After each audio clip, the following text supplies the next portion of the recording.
بسم اللہ الرحمن الرحیم۔ السلام علیکم ناظرین، فیصل مسجد پاکستان کے دارالحکومت اسلام آباد میں قائم ایک عظیم الشان مسجد ہے۔ اسے جنوبی ایشیا کی سب سے بڑی مسجد ہونے کا اعزاز حاصل ہے۔ یہ عظیم مسجد اپنے انوکھے طرز تعمیر کے باعث تمام مسلم دنیا میں معروف ہے۔ آپ میں سے بہت سے لوگوں نے فیصل مسجد کی سیر ضرور کی ہوگی۔ الحمدللہ مجھے بھی فیصل مسجد جانے کا اتفاق ہوا۔ مسجد میں داخل ہو کر سکون تو ملا، مگر ساتھ ہی حیرانی، غم اور غصے کے ملے جلے تاثرات میں اضافہ ہوتا گیا۔ مسجد جو کہ اللہ کا گھر ہے اور صرف عبادت کی جگہ ہے، اللہ کے گھر کو عبادت تک محدود ہونا چاہیے۔ مانتا ہوں کہ اللہ کے گھر کو دیکھنا بھی ثواب ہے، مگر دیکھنا بھی اگر ثواب کی نیت سے ہو تو، وگرنہ تفریح کے لیے اور بھی بہت سے مقامات موجود ہیں جہاں آپ اپنی مرضی کے کام کر سکتے ہیں۔ ہاں، اللہ کے گھر کو تفریحی مقام بنانا اللہ کے حدود کی خلاف ورزی ہوگی۔ حالات کچھ یوں ہے کہ مرد و خواتین کا مخلوط طریقے سے وہاں گھومنا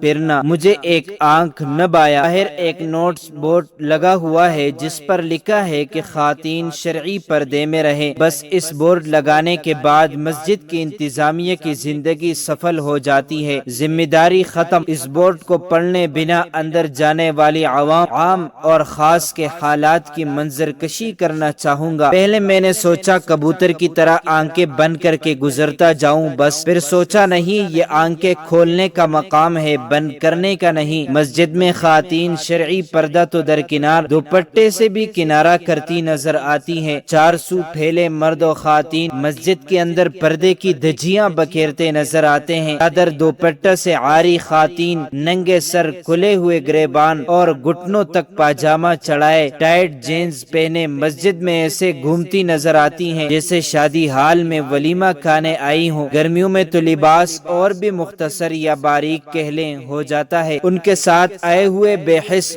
مرد اگر پردہ اور مسجد کے تقدس کو اگر جانتے تو اپنی عورتوں پر کنٹرول کرتے۔ پڑھی لکھی جاہل قوم کی خوبرو عورتیں اوپر بیان کیا ہوا حلیہ بنا کر، تیز لپسٹک لگا کر، اپنے توبڑوں پر انڈے کی شکل والی گول عینکیں پہن کر مسجد میں ایسے زلفیں لہرا رہی ہوتی ہیں جیسے مسجد نہیں گیگا مال آئی ہیں۔ پھر سیلفیاں، ٹک ٹاک، فوٹو شوٹ، جس کا میں خود عینی شاہد ہوں۔ کیا مسجد اسی کام کے لیے رہ گئی ہے؟ نماز کے وقت 40% لوگ نماز پڑھتے ہیں، باقی سب موج مارتے منہ اٹھا کے پھرتے ہیں۔ اور تو اور میں نے مسجد میں غیر شرعی جوڑوں کو بھی بہت بار دیکھا جو ڈیٹ کے لیے مسجد آئے ہوئے تھے۔ سیڑھیوں سے اوپر آ کر کبھی سب سے پیچھے جا کر دیکھ لیں کیسے سکون سے جوڑیں گپے لگا رہے ہوتے ہیں۔ یہ تو حال ہے عام عوام کا۔ اب کرتے ہیں ایلیٹ کلاس کا ذکر۔ کچھ عرصے پہلے ملک کے مشہور ینگ کرکٹر حسن علی کی تصویر دیکھی جو کہ ان کی نئی نویلی دلہن کے ساتھ ہی موصوف ایسے پوز میں مسجد میں کھڑے ہیں کہ کوئی غیرت مند بھائی کم از کم اپنی بہن کے سامنے اس تصویر کو دیکھتے کترائے گا ضرور۔ یہ صرف ایک مثال دی ہے، اس طرح کی سینکڑوں مثالیں روز قائم ہوتی ہیں۔ اب سوال یہ پیدا ہوتا ہے کہ انتظامیہ کیا کر رہی ہے؟ سوال تو یہ بھی پیدا ہوتا کہ انتظامی کمیٹی کے لوگ باقاعدہ مسلمان بھی ہیں؟ انتظامیہ کے بس سے بھی اب یہ بات باہر ہے۔ یہاں وہ ٹھیکیدار ذمہ دار ہیں جو مذہبی امور کی وزارتوں کی تنخواہیں کھا رہے ہیں۔ ان کی آنکھیں کھولنے کی ضرورت ہے، چاہے وہ کسی بھی پارٹی سے ہو، کیونکہ یہ معاملہ نیا نہیں۔ ترکی میں بلیو مسجد ہے، سوال ہی پیدا نہیں ہوتا کہ وہاں ایسی کوئی حرکت دیکھنے میں آئی ہو۔ ایک تو وہاں کی عوام انتباہ کے بورڈ پڑھ کر اندر جاتی ہیں، دوسرا یہ نظام بھی ایسا ہے کہ ایک ہی بار سمجھاتے ہیں، سمجھ نہ آئے تو پکڑ کے لے بھی جاتے ہیں۔ کیونکہ ہماری پاکستانی قوم ڈنڈے کی ہے، اس لیے ہونا یہ چاہیے کہ مسجد میں ایک ڈنڈا برادر ٹیم ہو جو جگہ جگہ پھیلی ہو اور ڈنڈے مار مار کے اس بے حس قوم کو کم از کم مسجد میں راہ راست پر لائے۔ دوسرا، مسجد میں انٹری کے وقت ایک ٹیم موجود ہو جو ڈنڈے کے زور پر شرعی پردہ کروائے اور کم از کم جینز والی کپڑوں میں بھی تقریباً ننگی خواتین کا داخلہ پر ہی پابندی لگائے۔ اسی طرح مسجد میں برائڈل فوٹو شوٹ وغیرہ پر پابندی لگائی جائے۔ میرا کام تھا یہ سب باتیں آپ تک پہنچانا۔ آپ کا مسلمان ہونے کے ناطے یہ فرض ہے ان برائیوں کو ختم کرنے کے لیے اس ویڈیو کو اتنا شیئر کرنا کہ ہر مسلمان کو ان اخلاقی برائیوں کا اندازہ ہو جائے اور حکام بالا تک بھی یہ بات پہنچ جائے۔ اللہ تعالیٰ شعائر کی بے حرمتی سے ہم سب کو بچائے۔ معزز ناظرین، امید کرتا ہوں آپ کو یہ ویڈیو اچھی لگی ہوگی۔ مزید معلومات کے لیے ہمارے چینل کو سبسکرائب کیجیے۔ اگر زندگی کے لمحات مزید باقی رہے تو آپ کے لیے ایک اور بہترین ویڈیو لے کر حاضر ہوں گا۔ تب تک کے لیے اللہ